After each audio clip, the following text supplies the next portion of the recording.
बारिश से हाहाकार, खिसक रहे पहाड़।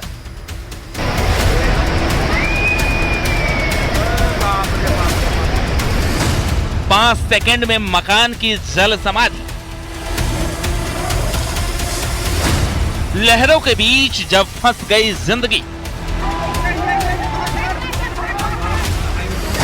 गंगा यमुना में तूफान, शारदा सरयू में उफान। पहाड़ी क्षेत्रों में हो रही भारी बारिश और नेपाल से छोड़े गए पानी के कारण अयोध्या में भी सरयू का जलस्तर तेजी के साथ बढ़ गया है। काशी में बाढ़, जलमग्न सभी घाट। गांव गांव बाढ़, छूट रहा घर बार। गलियों में नाव, बाढ़ से तनाव। फसलें बर्बाद, राहत की दरकार।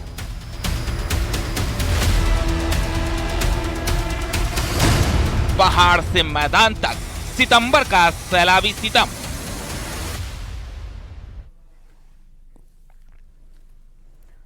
बारिश और बाढ़ पहाड़ से मैदान तक लोगों के लिए मुसीबत बना हुआ है। उत्तराखंड में पहाड़ियां दरक रही हैं तो यूपी में गंगा यमुना शारदा के नदी के उफान पर आने से लोगों की मुश्किलें बढ़ गई हैं।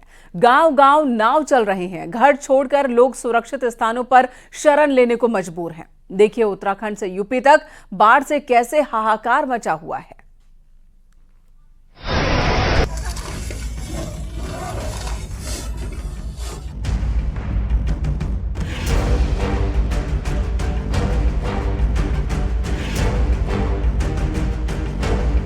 पहाड़ दरकने की ये तस्वीर पिथौरागढ़ की है, जहां चेतुलकोट के पास एक बार फिर लैंडस्लाइड हुआ है। तस्वीरों में देख सकते हैं कि कैसे पूरी पहाड़ी टूटकर सड़क पर आ गई। तस्वीर कितनी भयावह होगी, इसका अंदाजा आप लगा सकते हैं।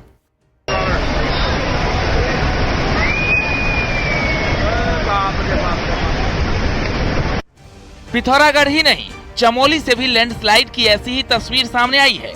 जरा सी बारिश से पहाड़ी से मलबा और पत्थर सड़क पर आते दिख रहे हैं। बद्रीनाथ हाईवे पर आ रहे मलबे से भारी दिक्कतों का सामना करना पड़ रहा है।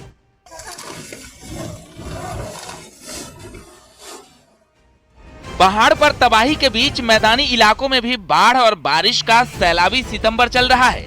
बस्ती की यह तस्वीर बेहद हैरान करने वाली है, जहां महज 5 सेकंड में पक्का मकान नदी में समा गया। लोगों का कहना है कि सरयू नदी के कटान में अब तक कई घर जल समाधि ले चुके हैं।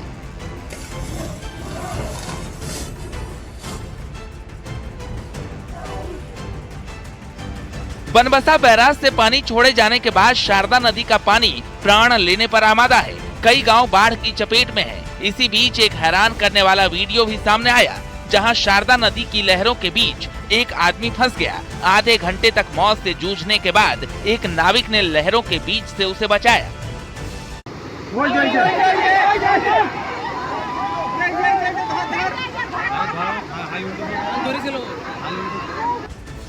संगम नगरी प्रयागराज में एक बार फिर गंगा और यमुना दोनों नदियां उफान पर हैं। बाढ़ के पानी से दूसरी बार संगम स्थित बड़े हनुमान मंदिर के गर्भगृह में पानी घुस चुका है। संगम क्षेत्र में सभी सड़कें पूरी तरह जलमग्न हो गई हैं। जिन सड़कों पर गाड़ियां चलती थी, वहां आज नावें चल रही हैं। पानी में इतने दूर से आना जाना, फिर सारी सुविधाएं बंद हो जा रही हैं। दिक्कत हो रहा है सर, बहुत हो रहा है। अब कब काम होगा कुछ पता नहीं चल रहा है जी। पानी में अंदर जाके आना पड़ रहा है, जाने का कोई और रास्ता थोड़ी है। अब जाना पड़ेगा, काम है तो जाना पड़ेगा जरूर। किधर जाएंगे, पानी में घुसना पड़ता है। वाराणसी में मां गंगा भी अपने रौद्र रूप में है। काशी के सभी घाट डूब चुके हैं। जलस्तर बढ़ने से शवदाह और गंगा आरती गली और छतों पर हो रही है। वरुणा पार के निचले इलाकों में पलायन शुरू हो चुका है। गंगा में नाव चलाना भी बंद है। बाढ़ चौकियां अलर्ट पर है। पानी तो लगातार इसमें बढ़ रहा है और सुरक्षा को देखते हुए राजघाट से लेकर 80 घाट तक सभी प्रकार की नावों को बंद कर दिया गया है। और जो हमारे काशी में सैलानी आ रहे हैं दर्शन करने के लिए, गंगा आरती देखने के लिए, नाव पर घूमने के लिए, बहुत ही मायूस होकर उनको वापस लौटना पड़ रहा है, क्योंकि पानी बढ़ जाने की वजह से तो घाट का संपर्क टूट चुका है। अयोध्या में सरयू नदी का पानी खतरे के निशान से 36 सेंटीमीटर ऊपर बह रहा है। निचले इलाकों में बसे हुए लोगों को सुरक्षित ऊपर पहुंचाया जा रहा है। बाढ़ चौकियों को अलर्ट कर दिया गया है। सरयू नदी का जलस्तर खतरे के निशान से 36 मीटर ऊपर पहुंच गया है। इसको लेकर के लगातार प्रशासन अलर्ट है और ये माना जा रहा है कि अभी और भी सरयू का जलस्तर बढ़ सकता है, इसलिए निचले इलाकों में बसे हुए लोगों को सुरक्षित स्थानों पर पहुंचाया जा रहा है। प्रत्येक घंटे 1 सेंटीमीटर सरयू के जल स्तर में बढ़ोतरी हो रही है। उफनाई सरयू नदी बाराबंकी में विकराल हो चुकी है। नेपाल के अलग अलग बैराजों से छोड़े गए तकरीबन 8 लाख क्यूसिक पानी से सरयू नदी का पानी गांव-गांव घुस चुका है। कई घर नदी में कटकर समा चुके हैं। सिरौली गौसपुर तहसील के करीब 15 गांव बाढ़ के पानी से घिरे हैं। गोबरहा गांव में स्थिति काफी बिगड़ चुकी है। गांव पूरी तरह से पानी से घिर चुका है और लोग सुरक्षित स्थानों पर पलायन कर रहे हैं। आप देख सकते हैं मेरे ठीक पीछे कि सिरौली गौसपुर का ये गोबरहा गांव है, जहां बाढ़ का पानी जो है वो लगभग घुस चुका है। चारों तरफ गांव को बाढ़ के पानी ने घेर लिया है और आलम यह है कि आप देख सकते हैं ठीक मेरे सामने जो बाइक से व्यक्ति आ रहा था उसकी गाड़ी तक उसमें फंस चुकी है। कितने गांव, कितने घर होंगे यहाँ पे जो यहाँ सब मिला के 70-80 है। 70। तो अब कैसे आप लोग रह रहे हैं, कैसे क्या काम करेंगे? तख्तल पर खटिया छोड़े वहीं पे यहाँ सब बच्चे और सब बैठे हैं। लगभग अगर हम गांव का संख्या, मकान की संख्या लें तो 250 के आसपास मकान प्रभावित है हमारी ग्राम पंचायत में। लोगों को रेस्क्यू करके बंदे पे ले जाया जा रहा है ताकि उन लोगों को दिक्कत ना हो। शारदा मोहन और घाघरा नदी का पानी पलिया, निघासन, तिकुनिया, धौरहरा इलाके के 170 से अधिक गाँव में घुस चुका है। सबसे अधिक तबाही शारदा नदी ने मचाई है। नदी खतरे के निशान से 60 सेंटीमीटर ऊपर बह रही है, जिसके चलते पलिया तहसील टापू बन चुका है। पता है सब हम लोग नवैया से लाए हैं, कुछ मोड़े से ढोकर लाए हैं और ज्यादा पानी आ जाता है तो तैर के ले आते हैं और क्या करें। हाँ, तो कोई मदद आप तो मिली है? कोई मदद क्या मिले है। पहली पढ़िया में यहाँ बाढ़ वाला राशन मिला है, इसी बाढ़ में यहाँ सरकारी राशन मिला है, जवन मिलता है मोदी की तरफ से। ये वाला कल राशन लाए हैं तो रात में डर लगता है तो क्या करें, जान पर खेल रहे हम लोग, ऊपर वाला सहारा है। बांदा जिले में केन और यमुना नदी कहर बरपा रही है। करीब 20 गांवों का संपर्क टूट चुका है। स्कूल जाने वाले बच्चे स्कूल नहीं जा पा रहे। सैलाब का सितम गांव वाले को परेशान कर रहा है। दुर्घटना हो गई, बच्चे पैर के निकलते हैं, तैर के निकलते हैं और बेचारे डूब जाते हैं। बताइए जो है लोग गुजरते हैं, दिखा देना चाहता हूँ। ये मार्ग है, देख लीजिए कितना लंबा मार्ग है, ये पूरी तरीके से जलमग्न हो चुका है। इस मार्ग से लोग अब गुजर नहीं पा रहे क्योंकि एकमात्र साधन है जो यहाँ से नाव के सहारे लोग यहाँ से जाते हैं। तो ये बच्चे भी यहाँ से जो है नाव के सहारे से अपने पढ़ाई के लिए कर जाते हैं, लेकिन बड़ी बच्चे पैर के जाते हैं, नहीं कोई नहीं पैर पाता तो डूब जाता है। अब आप ये मान के चलिए कि थोड़ा सा नदी बढ़ी नहीं कि तुरी नाला ये बंद हो गया। ऐसा कोई इस जिले में गांव नहीं होगा कि नदी थोड़ा सा बाढ़ में आए और गांव का रास्ता बंद हो जाए। आगरा का उटंगन नदी 30 साल बाद अपने रौद्र रूप में दिखाई दे रही है। नदी किनारे के 20 गांव प्रभावित हुए हैं। पिनाहट और फतेहाबाद की हजारों बीघा फसल जलमग्न हो चुकी है। बाजरा, गेहूँ, पशु ठाड़े पानी में। आपका सामान घर का गेहूँ भरे पानी में। यहाँ की साल से जमीन जायदाद चली गई, बाजरा चला हुआ, में घर में पानी भर रहा हुआ। शाहजहांपुर में दियूनी बैराज से छोड़े गए पानी के कारण गर्रा और खन्नौत नदियां उफान पर हैं। प्रशासन ने बाढ़ का अलर्ट जारी कर दिया है। लोगों को पानी का डर सता रहा है। पिछली बार की तरह नहीं आने की उम्मीद है कि पिछली बार जैसी बाढ़ आई वो इस बार शायद ही आए, लेकिन चूंकि बारिश हो रही है लगातार इसलिए पानी तो बढ़ रहा है, लेकिन वो पिछली बार की तरह नहीं होगा। बहराइच में बाढ़ से लोगों का जीना मुश्किल हो चुका है। खेत से लेकर गांव तक जलमग्न हो चुके हैं। आलम यह है कि लोग गांव छोड़कर सुरक्षित स्थानों पर शरण लेने के लिए मजबूर हैं। जालौन में यमुना और पहुज नदी का पानी 36 से ज्यादा गांवों में पहुंच चुका है। बाढ़ प्रभावित लोगों को शिविरों में रखा गया है, जहां पर मंडल कमिश्नर ने लोगों को राहत सामग्री बांटी। 20 गांव के लोगों को सुरक्षित स्थानों पर पहुंचाया गया है। मैंने आज जब दौरा किया तो मैंने देखा कि जिला प्रशासन जालौन द्वारा बहुत ही सुंदर व्यवस्था सभी ग्राम वासियों के लिए की गई है। 20 के 20 स्थानों पर अलग से बिल्कुल सेपरेट कम्युनिटी किचन चल रही है। मैंने आज कम्युनिटी किचन में भी जाकर के दौरा किया, खाने की गुणवत्ता को चेक किया, ग्राम वासियों से भी बात करी। ग्राम वासियों को आज राहत सामग्री में हम लोगों ने वितरित करी है। मथुरा में बारिश से हुए नुकसान का प्रशासन ने निरीक्षण किया। छाता के कामर लालपुर देह गांव का निरीक्षण कर नुकसान का आकलन किया गया। क्षेत्र का हम लोगों ने भ्रमण किया और एक जायजा लिया कि जो फसलों का नुकसान हुआ है। तो कई क्षेत्र ऐसे हैं जहाँ पर जल भराव की स्थिति है, जिसके कारण सही आकलन करने में थोड़ी मुश्किलें आ रही हैं, लेकिन हमारी कृषि विभाग और राजस्व विभाग की टीम बना दी गई है। जैसे ही पानी कम होगा हमारी टीमें काम पर लग जाएंगी और ये पूरा सर्वे करके जो भी मानक के अनुरूप आर्थिक सहायता राजस्व परिषद के दोनों के अंतर्गत देवी आपदा में तो सहायता को उनको दिया जाएगा।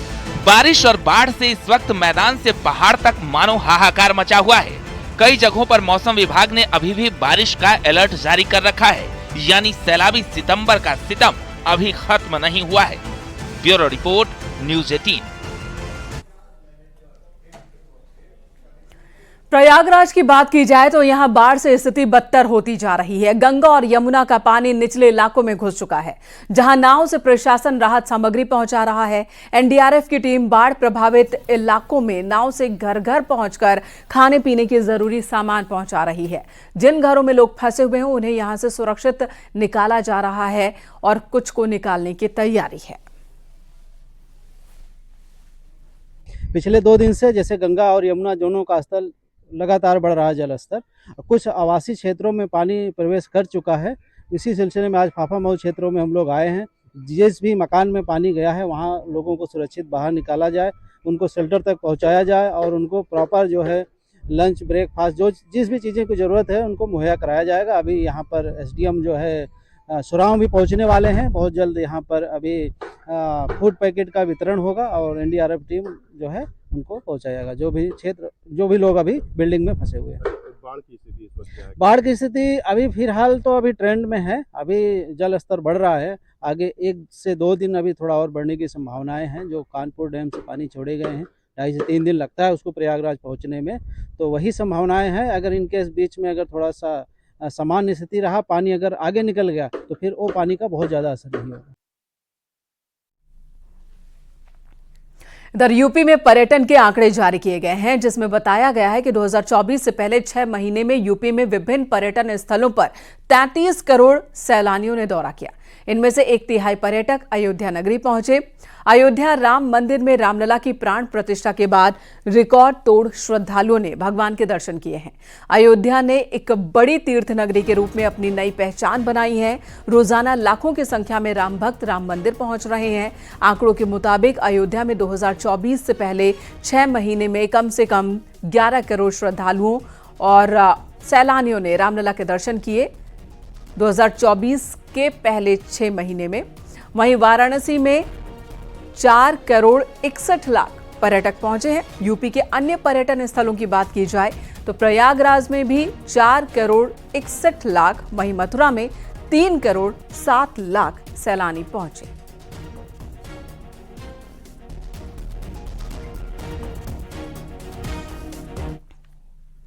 कौशाम्बी में छेड़खानी से परेशान छात्राओं ने टीचर्स के साथ एसपी ऑफिस का घेराव किया। 3 आरोपियों के खिलाफ मुकदमा दर्ज हुआ है, जिसमें से पुलिस ने 2 आरोपियों को तुरंत ही गिरफ्तार कर जेल भेजा। मामला पश्चिम शरीरा थाना इलाके का है। 2 आरोपियों को जेल भेजा गया, 1 आरोपी की तलाश जारी है। 2 स्कूली छात्राओं ने एक प्रार्थना पत्र दिया था कि रास्ते में उनको कुछ लड़कों के द्वारा छेड़ा जा रहा है। सूचना प्राप्त होती तत्काल पुलिस फोर्स मौके पर गई और प्राप्त तहरीर के आधार पर सुसंगत धाराओं में थाना पश्चिम शरीरा में मुकदमा पंजीकृत कराया गया था। जो 2 अभियुक्त हैं उनको हिरासत में लेकर माननीय न्यायालय भेजा जा रहा है तथा उनके खिलाफ आवश्यक कार्रवाई की जा रही है। रायबरेली से खबर, जहां एक पति ने अपनी पत्नी पर चाकू से हमला कर दिया। पत्नी को गंभीर स्थिति में अस्पताल ले जाना पड़ा। नसीराबाद थाना क्षेत्र का मामला है। खोदाईगंज मोहल्ले का। महिला की हालत गंभीर है। परिजनों के मुताबिक पति नशे में था और नशे की वजह से ही इनके बीच लड़ाइयां होती थी। 7 महीने से उसे पत्नी घर नहीं आने दे रही थी, जिससे परेशान होकर आज उसने चाकू से हमला कर दिया पत्नी पर। पति पत्नी के मध्य विवाद में पति द्वारा पत्नी पर धारदार हथियार से हमला किया गया। घायल महिला को उपचार हेतु सीएससी ले जाया गया, जहां से बेहतर उपचार हेतु जिला चिकित्सालय रायबरेली रेफर किया गया। प्राप्त तहरीर पर सुसंगत धाराओं में थाना नसीराबाद पर अभियोग पंजीकृत किया गया है। अग्रिम विधिक कार्रवाई प्रचलित है। और अगली खबर फिरोजाबाद से, जहां पर जेएस यूनिवर्सिटी में हिंदी दिवस समारोह रखा गया, जिसमें हाई कोर्ट के जज डॉक्टर गौतम चौधरी शिरकत करने पहुंचे। इस दौरान उन्होंने हिंदी के महत्व के बारे में लोगों को बताया, साथ ही छात्र छात्राओं को सफल जीवन जीने के लिए प्रेरित किया।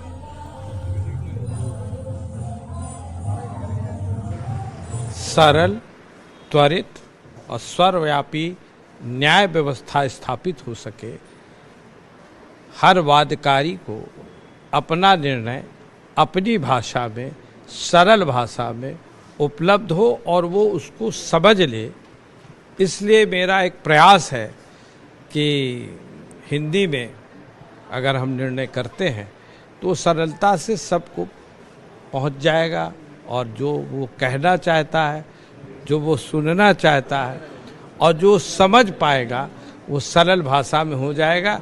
ऐसा बस एक प्रयास है। बिजनौर में चोरों ने एक मंदिर को निशाना बनाया। शंभा बाजार के साईं मंदिर का ये मामला है। चोरों ने साईं मंदिर के दानपात्र, गणेश प्रतिमा, सोने का छत्र, मुकुट, सब कुछ चोरी कर लिया। चोरी की यह वारदात सीसीटीवी में भी रिकॉर्ड हुई है। मंदिर प्रबंधक ने चोरी की सूचना पुलिस को दी। पुलिस इस वक्त पड़ताल में जुटी है। दान पात्र भी ले गए थे चोर? दान पात्र ले गए थे। अभी ये भी खंडर से मिला है, पड़ा हुआ खाली खाली है। तो ये कब की घटना है? ये करीब 2 बजे के बाद, जब बारिश पड़ रही है उस टाइम का केस है। रात में? आपको कब पता चला? हमें पता चला सवेरे 7 बजे जब हम आए। फिर उसके बाद? उससे पहले जो ये यहाँ के हैं पंडित जी, वो आते हैं, वो मंदिर खोलते हैं। उसके बाद फिर आपने पुलिस को बुलाया क्या सूचना दी? हमसे पहले यही हुई। इधर इटावा में एनकाउंटर में पुलिस ने 5 चोरों को गिरफ्तार किया। कब्जे से एक ट्रैक्टर, तमंचा, कारतूस बरामद किया है। पुलिस को ट्रैक्टर चोरी की तहरीर मिली थी। चोरों ने बताया कि बीते 12 सितंबर को इंडियन गैस गोदाम के पास से ट्रैक्टर चोरी की थी उन्होंने। चोरी की निशानदेही पर 2 पंखा मोटर भी बरामद किया गया है।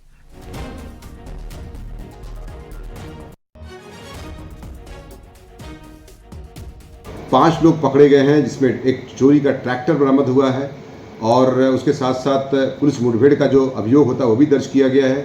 उनके पास से जब पूछताछ की जाती है तो उनके पास से तमंचा बरामद किया गया है। साथ ही साथ खोखा कारतूस 315 बोर का और भी जिंदा कारतूस भी बरामद किए गए हैं। इसके साथ साथ 3 मोबाइल फ़ोन बरामद किए गए हैं, पंखा मोटर बरामद किया गया है, चोरी का कंबल बरामद किया गया है। इस 5 मुलजिम में से राधाकृष्ण है, अंकुश सिंह है, संदीप है और ब्रजेंद्र कुमार तथा नेम सिंह, 5 मुलजिम ये पकड़े गए हैं। कासगंज में एक महिला वकील मोहिनी हत्याकांड में अब तक 8 आरोपियों की गिरफ्तारी हो चुकी है। मुख्य आरोपी और शूटर सुनील और रजत सोलंकी अभी तक फरार है। पुलिस के मुताबिक पकड़ी गई लड़की रेनू से पूछताछ में बड़ा खुलासा हुआ। बताया जा रहा है कि कोर्ट मैरिज के बहाने महिला वकील को धोखे में बुलाकर उसकी हत्या की गई, लेकिन पुलिस अभी तक महिला वकील से छीना गया सामान बरामद नहीं कर सकी है, न ही कोई खुलासा कर सकी है। और इतना ही नहीं, खुलासे को लेकर महिला वकील के पति ने गंभीर आरोप भी लगाए।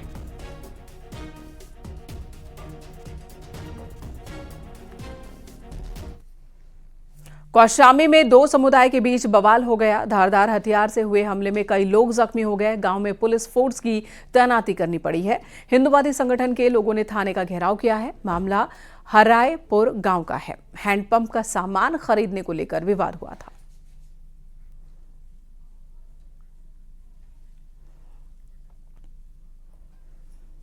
इधर कासगंज में न्यूज 18 की खबर का असर हुआ। चौराहे पर खुद के मरने का रील बनाने वाले लड़के को पुलिस ने गिरफ्तार किया। संगीन धाराओं में केस दर्ज हुआ है और अब मामले की जांच पड़ताल कर रही है पुलिस।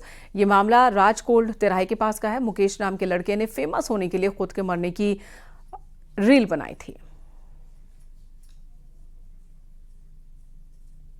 एक युवक द्वारा राजकोट चौराहा थाना क्षेत्र कासगंज में सड़क पर लेटकर एक शव का वीडियो बनाया, जिसको सोशल मीडिया पर उसने वायरल किया। इस वायरल वीडियो का संज्ञान लेते हुए थाना कासगंज पुलिस द्वारा उस युवक को, जिसका नाम मुकेश कुमार है और जो बिलराम गेट थाना क्षेत्र कासगंज का रहने वाला, उस युवक को गिरफ्तार किया गया। गिरफ्तार कर आवश्यक विधि कार्रवाई की जा रही है। उधर लखनऊ में एक छात्रा को अगवा करने की कोशिश हुई। कार सवार बदमाशों ने किडनैपिंग की कोशिश की है। कामयाब न होने पर छात्रा पर उन्होंने मिर्ची पाउडर फेंका है। बदमाशों ने कुछ सुंघाने की भी कोशिश की ताकि छात्रा बेहोश हो जाए। पुलिस बदमाशों की तलाश में है। बीकेटी के गुहाना कला गांव में ये वारदात हुई है। जब छात्रा स्कूल से लौट रही थी तभी उसे किडनैप करने की कोशिश हुई है। हम स्कूल से आ रहे थे तभी एक गाड़ी ब्लैक कलर की आई। उसमें 6 लोग थे। उसमें एक छोटी सी बच्ची भी थी, वो रो रही थी। तो उसमें में से एक लड़का कहा कि चुप रहो नहीं तभी तुमको मारेंगे। अच्छा, वो गाड़ी आपके पास रुकी थी आकर के? हाँ। क्या कहा था उसमें? उसने कहा कि तुम रुको नहीं तभी तुमको मारेंगे। हमने कहा क्यों रुके, हमारे पास साइकिल है। अपने साइकिल से घर जा गए। कहा कि हमारी गाड़ी में बैठो। हमने कहा हम तुम्हारी गाड़ी में क्यों बैठे? तो कहने लगे नहीं बैठोगे तो भाई तुमको मारेंगे। तो वो कुछ लिए थे तो अपने रुमाल में लगा, हमारे मुंह में लगाने चले थे तो वो हमारे आग में लग गया था। हमने अपना मुंह बंद कर लिया था। पिता के द्वारा आकर एक तहरीर दी गई कि उसकी पुत्री जब स्कूल से वापस जा रही थी, इसी दौरान रास्ते में एक 4 पहिया वाहन से कुछ अज्ञात लोग आए, गाड़ी खड़ी कर उसको रोक लिए। बच्ची जब नहीं रुकी तो इस दौरान उनके द्वारा धमकाया गया उसको। इसके साथ ही न रुकने पर उसकी आंख में कुछ पदार्थ डाल दिया गया जिससे बच्ची की आंख में सूजन आई है। इस तहरीर पर थाना बीकेटी पर सुसंगत धाराओं में अभियोग पंजीकृत किया गया।